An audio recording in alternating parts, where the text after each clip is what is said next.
I, male 45, have been married to my wife, Amy, 45 years old, for the past 15 years. I work as an executive at a company while my wife is a homemaker. She used to work at a plant nursery in her 20s, but after we got married, she chose to be a homemaker. We have 2 daughters, Emma, 13 years old, and Ella, 11 years old. Our family was happy until the truth about my wife's cheating came to light, thanks to our smart TV.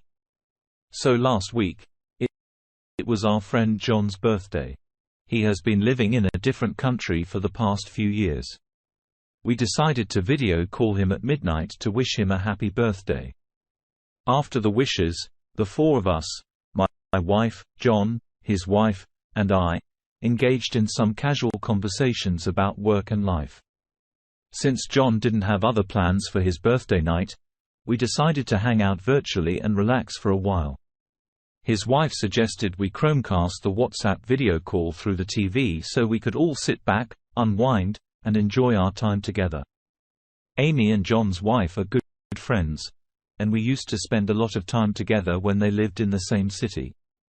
Amy connected her phone to the TV since the TV remote app was already installed and active on her phone. We grabbed some beers and snacks and had a good time during the virtual celebration. After a while, Amy began to feel dizzy and ended up dozing off on the couch while John and I continued our conversation. His wife had also fallen asleep. Around 15 to 20 minutes into our call, it disconnected due to internet issues. And my wife's WhatsApp screen appeared on the TV. I was just about to call John back when I noticed over 10 unread messages from someone named Lifeline with the heart symbol. This was unexpected because I wasn't the one communicating with this person. My curiosity got the best of me, so I clicked on the profile picture and discovered it was her childhood friend, Matt. I've met him countless times since we got married because my wife was close to him. They were neighbors and school friends, and there were rumors that they might date each other. However, that never happened. According to my wife, she didn't see Matt as a romantic partner. And besides, Matt was not interested in women. As of now, Matt was single. I wasn't too concerned about my wife's connection with her Lifeline because she had assured me that he was into women. However, just then, another message appeared in their chat. "Baby, I miss you." This raised some concerns, prompting me to look into the situation. I hesitantly opened the chat with Matt. It became clear that my wife had been chatting with him all along through her phone while we were on the video call. Unfortunately, for Matt, my wife unexpectedly fell asleep without giving him a goodnight kiss, which explained why he was flooding her WhatsApp with messages.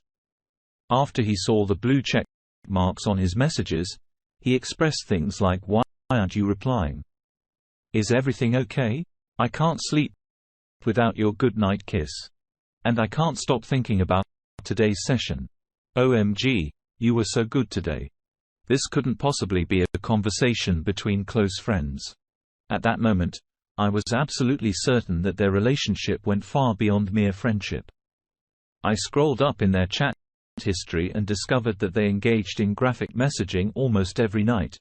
The chats had occasional flashes of X-rated photos and videos in between, which gave shivers down my spine.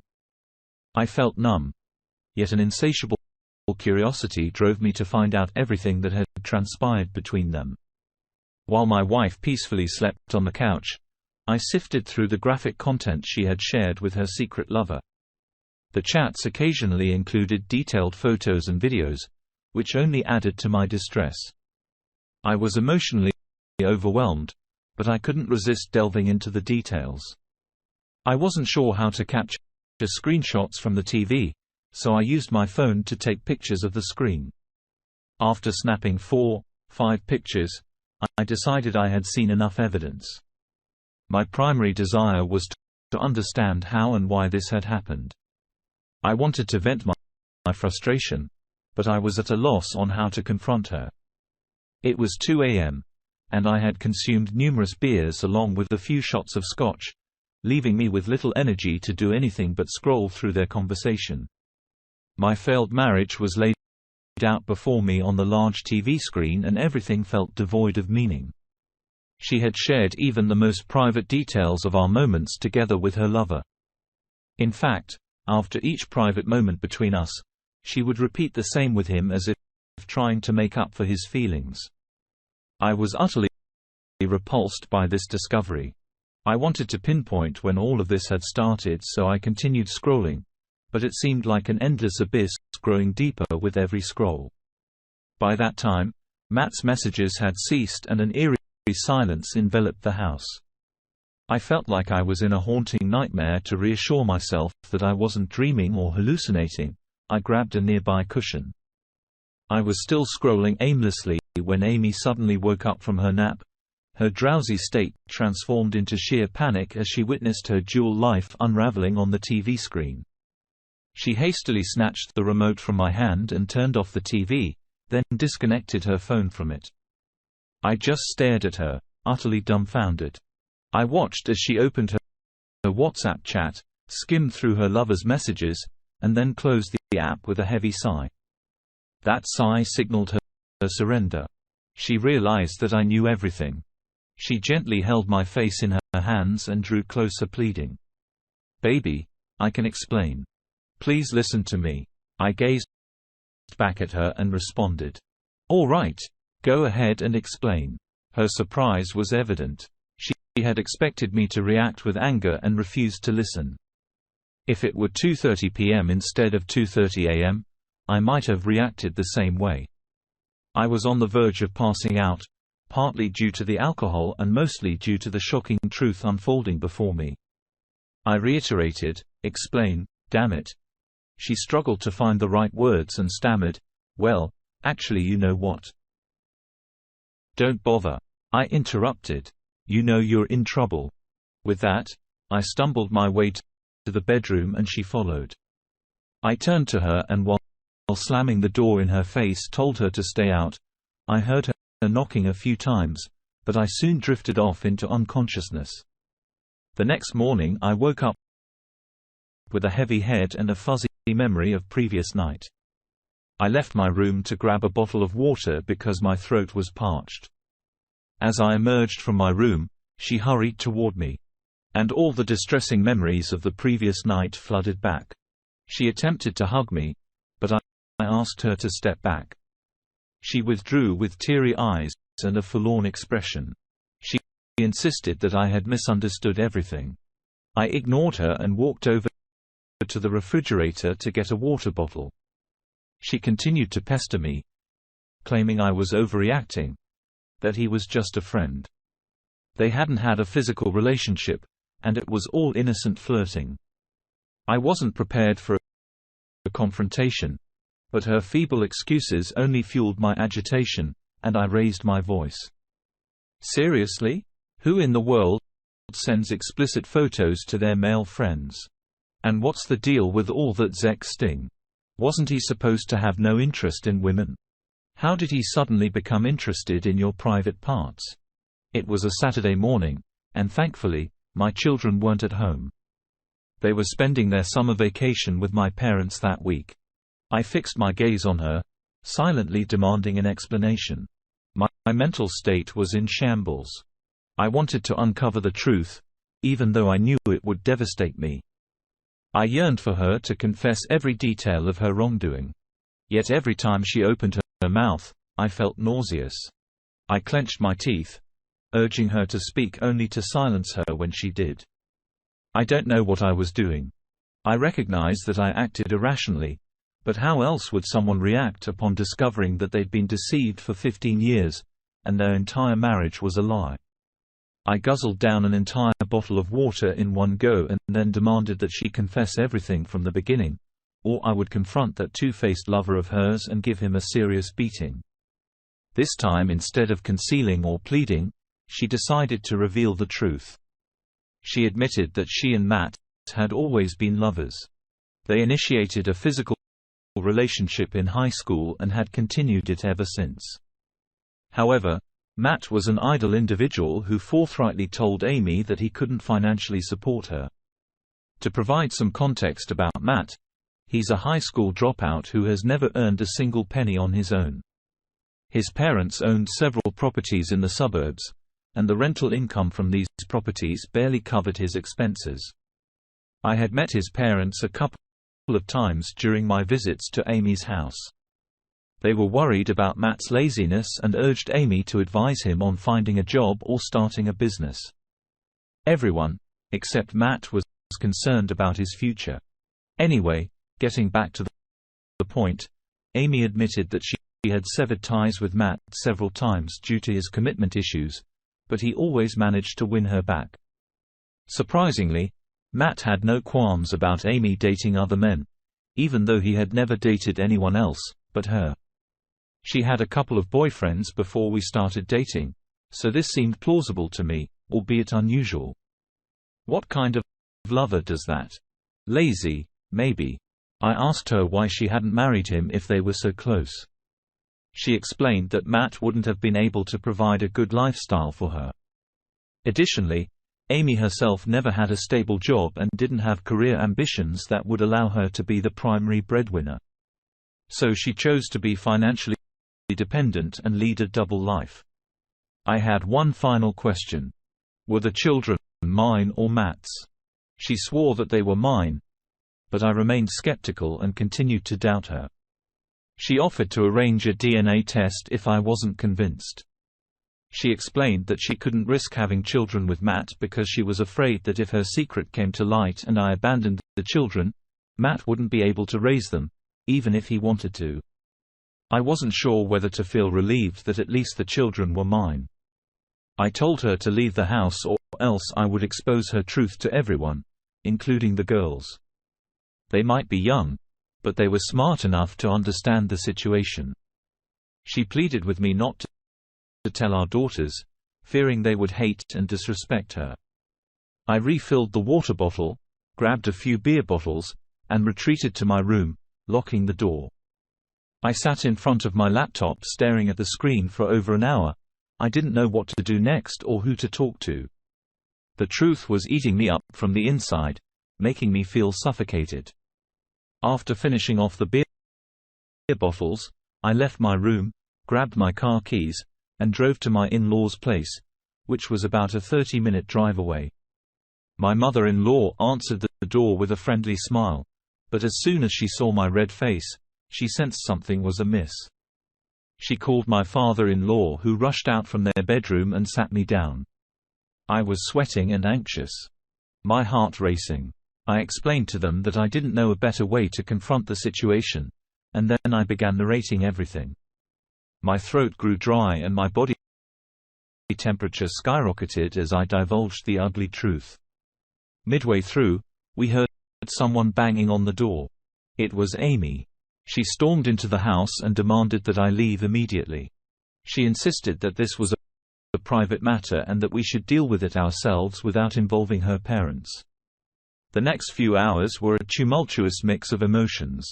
I chastised her for cheating on me for 15 years while she brushed it off as a casual relationship that meant nothing to her. Gradually, she shifted the blame onto me for turning her parents against her, and I defended myself. My in-law sided with me and scolded her. I spent the entire weekend drinking, occasionally passing out and refilling my stomach with alcohol. When Monday came around, I went to work feeling groggy and drained. At the office, I searched for divorce lawyers online and scheduled an appointment with one. When I returned home, I noticed that some of her belongings were missing. I assumed she had come while I was away, packed some of her things, and left. I didn't bother to check on her. She messaged me informing me that she was staying at a hotel to give me some time to cool off. Really? Did she believe this matter was so insignificant that I could just easily move past it? She also bombarded me with messages begging for forgiveness and making promises to end her relationship with her lover. It's been a painstakingly long week since that fateful day. And now it's Friday again. The days have been crawling by, and I anticipate the weekend will drag on even more. I have an appointment with the lawyer scheduled for this upcoming Monday. I've been scouring Reddit stories in search of a solution to my predicament, but it seems like my situation is quite complex. More than worrying about myself, I'm concerned about my daughters. How should I handle them? Should I even address the issue with them at all? Update. I'm sorry for not keeping you all in the loop, but I did connect with some of you through private messages and comments. It's been 6 months since my initial post, and let me tell you, it's been quite a roller coaster ride. I met with the lawyer on that Monday and discussed my concerns regarding my daughters. The attorney advised me to approach the kids gently about the separation, avoiding too many details as it might harm their mental well-being. He also mentioned that, considering my wife's unemployment and the nature of her affair, I have a good chance of obtaining custody. On the same day, my parents reached out to Amy to bring the kids home from their place. They were still unaware of the situation. She arrived with the children while I was drained and lying on the couch after the stressful meeting with the lawyer. I refrained from discussing children and confined myself to my room. When she entered the bedroom, I urged her to have a conversation with the girls about her infidelity. She burst into tears and begged for my forgiveness, repeatedly expressing her fear that the girls would despise her. Well, she should expect nothing less. After cheating on your family for 15 years, what else could she anticipate? The lawyer mentioned that it would take about a week to send the divorce papers to Amy, so I had a week to sort things out with the children and my parents. I informed her of my decision to divorce her, and her reaction seemed as though it had come out of nowhere. She voiced concerns about the potential trauma to the children due to the divorce, which left me wondering where her maternal instincts had been hiding all these years. I firmly reiterated my decision and gave her a 1-week ultimatum to talk to the girls in her own way, or else I would be the one to reveal the truth. With my pillows in tow, I crashed on the bedroom couch and drifted off to sleep.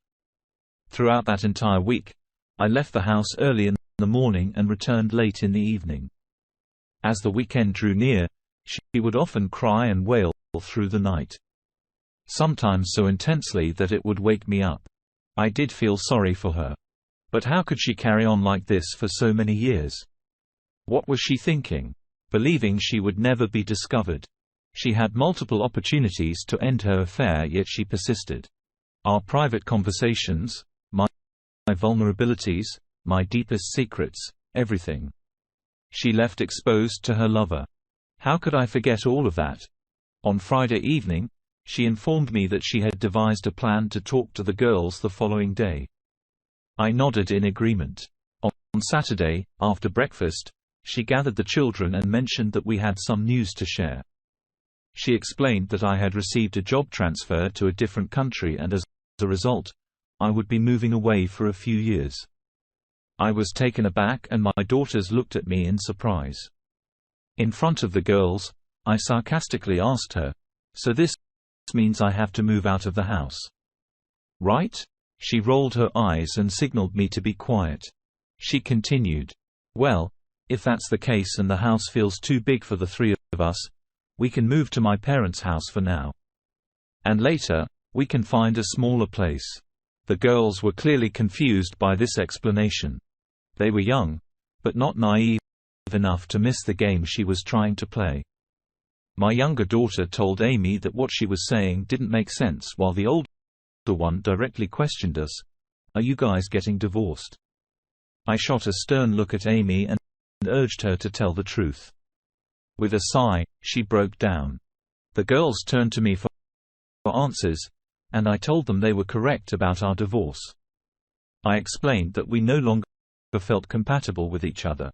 My elder daughter even suggested that I might be having an affair, which was why Amy was crying. She held her mother's hand and asked Amy if I was cheating on her. Instead of clearing the air, Amy simply hugged her, leaving the girls disgusted with us both.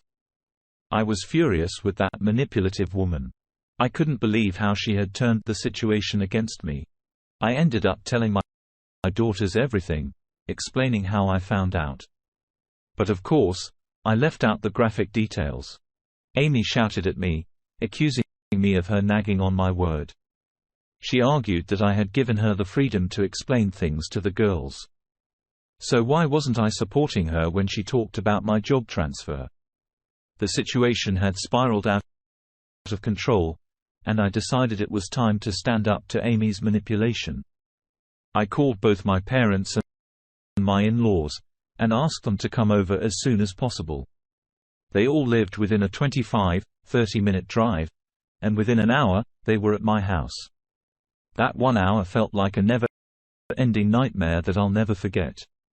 My daughters were crying, clinging to me, and witnessing this, Amy did her best to justify her actions. She went as far as painting me as a liar and accused me of manipulating the girls against her. Her arguments ceased only when I mentioned I had photos of those conversations. My parents were shocked by the scene before them. I gave them a brief account of the situation. Everyone was repulsed by Amy's reprehensible actions. She continued sobbing and pleaded for forgiveness. I felt a moment of pity for her. It was painful to see her in this state, but she had brought it upon herself. Instead of casting me as the villain in front of my daughters, she could have simply told them that we had fallen out of love or something similar, but she wasn't willing to accept even the slightest blame. And now her ugly truth was exposed to everyone, including our daughters.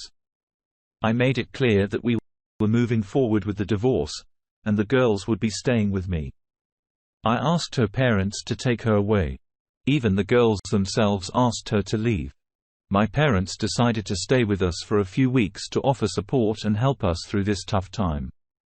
It was undoubtedly a challenging period, but I'm relieved that we emerged from it stronger. I've started therapy for all three of us, and we're all in a much better mental state now. My divorce proceedings are ongoing. Amy has made a claim on my house, which I'm contesting because I don't believe she deserves any part of it. Interestingly, she didn't contest the custody of the children, which makes her priorities quite clear and simplifies things for us. During our confrontation and even afterward, Amy promised to sever all ties with her lover. However, after moving in with her parents, she was caught visiting her lover's house. Her siblings discovered this and humiliated her to the point where she had to leave the house. Her parents also confronted Matt for his actions and informed his parents about the situation. As far as I know, Matt's parents have stopped providing him with rental income from their properties and urged him to support himself. Meanwhile, Amy is working as a sales agent in a showroom. I no longer dwell on thoughts of her. My focus is on raising my daughters and providing them with the best life I can. Wish me luck. Story 2. My wife, who is 31, and I, who am 32, have always shared a loving relationship. We were high school sweethearts and decided to get married when she became pregnant. The pregnancy was the reason we tied the knot. From the beginning we've had an active and enjoyable bed life. Throughout the years, we've been very happy together, and there hasn't been any reason to think otherwise. However, raising our son has been quite challenging since he's always been prone to illness. Doctors initially suspected anemia, which made his health struggles more complicated. As he reached the age of 13, these issues became more frequent. He would often experience severe trapped gas, causing him to hunch over in pain and feel immobilized. Fatigue plagued him no matter how much he slept. He also suffered from constant lightheadedness and occasional dizzy spells that seemed to appear out of nowhere. These health concerns were frustrating because they were unpredictable, and we struggled to identify their root cause. I empathized deeply with my son's suffering, especially because no one in my family had experienced such an illness. We never conducted a genetic test to determine the source, assuming it might be related to my wife's side of the family. The doctors consistently found him to be anemic through various tests, which could either be a genetic or acquired condition, leaving us uncertain about its origin. Despite his efforts to increase his iron intake, our family went through a lot due to our son's health issues, and it became our new normal. Fortunately, we decided to consult a different doctor who eventually diagnosed him with celiac disease. Eliminating gluten from his diet made a significant difference, and he started feeling like a normal person again. Celiac disease is hereditary and tends to run in families. Interestingly, both my wife and I were relieved because for once, we had the ability to control his flare-ups. We no longer had to arrange our lives around hospital visits or be ready to rush him to the emergency room at any time. It was a sense of relief we hadn't experienced in 13 years. Little did we know that this would mark the beginning of the unraveling of our marriage.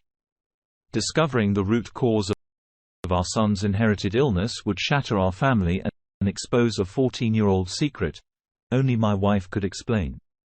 The doctor suggested that my wife and I undergo a blood test to determine which side of the family the disease originated from. We took the blood test and the results came back negative. This meant that celiac disease antibodies weren't present in our blood. We repeated the test, and the outcome remained the same. During our next visit, the doctor was perplexed and even questioned if our son might be adopted. We assured him that this wasn't the case, but the situation was awkward. And I noticed my wife's discomfort. On the drive back from the doctor's office, I remained unusually quiet. My thoughts drifting back to the time when our son was conceived. I remember making a humorous suggestion about getting a paternity test back then because I was still using protection. Her response was a simple, "Don't be silly," which was the expected reply. She could have reacted differently, but her nonchalant response was all it took to brush it aside. I had only been joking, and now more than ever, I regretted making that comment. She knew I wasn't serious. It was frustrating. Despite having doubts, I couldn't bring myself to confront her about it. It seemed unimaginable. I had raised him since birth, and he meant the world to me. He was my legacy. The sleepless nights, the pain, the deception, it was all beyond anything I could have imagined. The idea that he might not be my biological son was inconceivable. I was even afraid to go for a DNA test because of what it might reveal. Eventually, I gathered the courage to order a test kit online and sent it in. When the results came back, my world fell apart. I didn't know how to process this. We had gone through college together with hardly any issues. I believed we had a happy life together, sharing similar work schedules.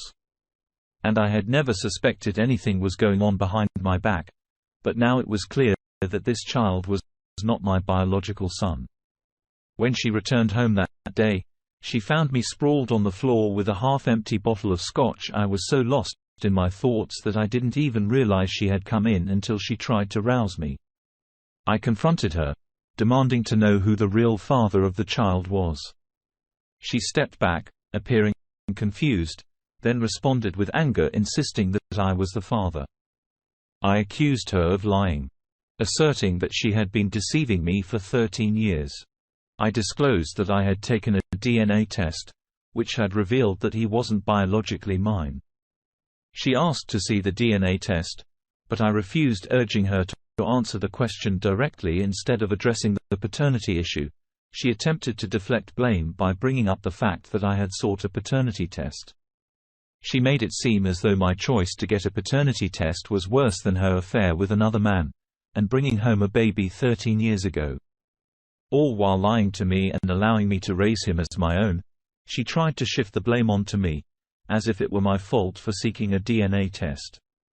I told her that she was the reason our son had suffered for 13 years. She knew why, and she must have. Yet she allowed him to endure it and let me bear the burden, all to protect her secret. She made every effort to dodge responsibility and shift blame. But I eventually warned her that if she didn't reveal the true identity of the child's father, I would contact every man she had interacted with over the past 13 years and request a DNA test from them. My eye had turned bloodshot, signaling my intense seriousness. And finally, she broke down. She confessed that our son belongs to a coworker from her previous job. She revealed that she had fallen for this guy over the course of a month. They had been close a few times. And then it stopped because of her deep love for me. And during that whole month, I had not the slightest inkling of what was happening. As I continued to live my happy life. Now I find it incredibly hard to trust her. It's difficult for me to even look her in the eyes. I used to believe that we had everything we wanted, even making plans to have a child together when this revelation came crashing in. We were genuinely happy, or so I thought, until he entered our lives before I was content. I thought our marriage was solid, but now it feels like it was all a facade. We have a beautiful home, nice cars, a comfortable life without financial concerns, but I've lost what truly mattered. She claims it only happened once, a moment of adventurous desire, a desire for something out of the ordinary, but I struggle to believe her. It's more than just being cheated on. It feels like my entire life has been a falsehood. She's not the person I once knew. He's not my biological son. And ultimately, I find myself alone without any true offspring of my own. The tears couldn't be contained. I couldn't bear to stay in our home any longer. I reached out to my boss at work, confessing everything and expressing my need for an extended leave. He grew concerned about my mental state and insisted on driving over to my house to ensure I was okay. I wasn't particularly close to my boss, but he made the effort to drive over to my house and took me out to a restaurant that evening, giving me a chance to step away from home. During our conversation, he shared a poignant story about a friend of his who had discovered his child wasn't biologically his, and subsequently took his own life. He expressed a strong desire to provide me with all the support I needed. My boss encouraged me to take an extended break from work, urging me to pursue something I've always longed for, but couldn't due to my responsibilities. One of my long-standing dreams has been to travel. I've never ventured beyond the borders of my country aside from a trip to Mexico, as I've always been dedicated to providing for my family. Especially in case of emergencies concerning my son.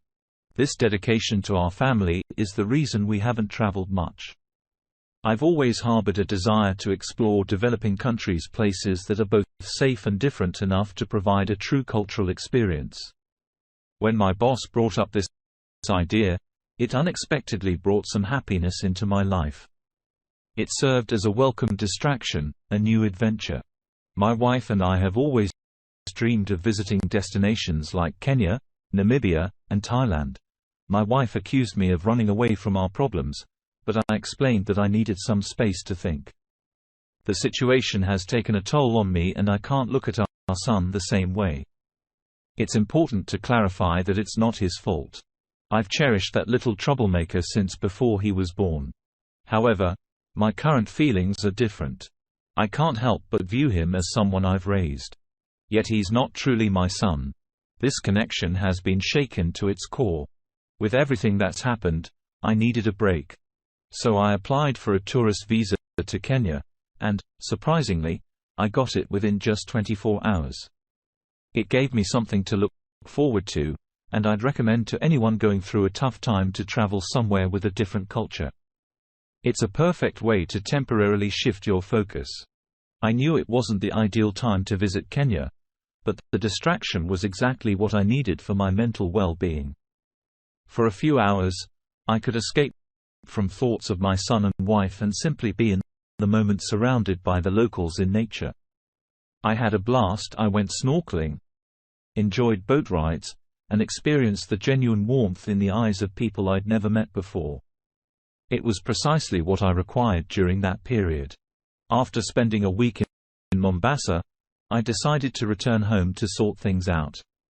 I had made up my mind to get a divorce from my wife. Upon my return, I felt like going back to where I'd just come from because home didn't feel like home with her around. I couldn't look at her, couldn't stand the sound of her voice, and I had even started distancing myself from my son, which made me feel absolutely miserable. My son is a bright kid, and he already senses that something is wrong. But I can't help it. I want to make it clear that I will never abandon my son under any circumstances. I feel disconnected from him. But I attribute it to the shock of recent news. Nevertheless, it needs to change, and I'm well aware of that. As for my marriage, my wife suggested we seek marriage counseling, claiming that her affair happened a long time ago, and she's been faithful since then. But how can I be sure she hasn't cheated on me again? I used protection when I was with her while she was having unprotected sex with a former coworker. She knew 13 years ago that the child isn't mine, but chose to lie for all those years. How can I trust anything she says? That's why I asked for an amicable divorce to give myself a chance to heal. I suggested we share custody of my son, and I would still be his legal father because I still care about him deeply. None of this is his fault, and I want what's best for him. At this point, my wife agrees with everything. However, I'm worried that my feelings toward my son might change over time, and that terrifies me. I've also told my soon-to-be ex-wife she needs to reach out to the biological father and inform him. It's better for everything to come out in the open now. She initially wanted me to keep this secret from the biological dad as well as from our family and friends. I agreed for the time being, but once the divorce is finalized, I'll contact the biological dad, and I'll have to break the news to my parents, which won't be easy for them to accept. I'm still young, and I believe I can start a new family, which might be the best way to move past this betrayal. Currently, I've already initiated the divorce proceedings, and it should be finalized within the next 5 months. In the meantime, I'm actively looking for an apartment, and I intend to leave the house to my soon-to-be ex-wife and my son.